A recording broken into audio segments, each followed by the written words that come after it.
You ask Tiger to calculate. This deals with finding the midpoint between 2 points. The midpoint between the 2 points is 33, 12.5.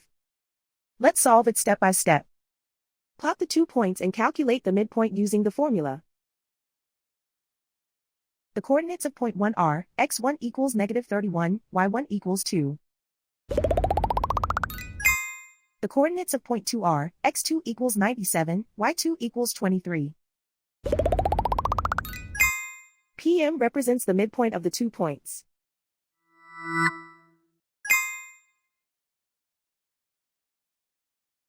Use the x values in the midpoint formula to find the midpoints x. x1 equals -31. x2 equals 97. Simplify the arithmetic.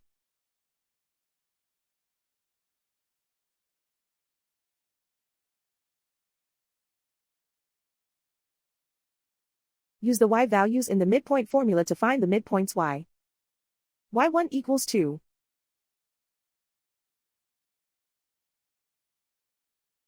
y2 equals 23.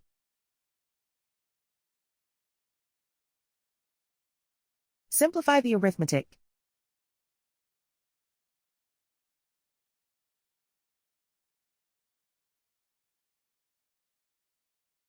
And so, the midpoint is 33, 12.5.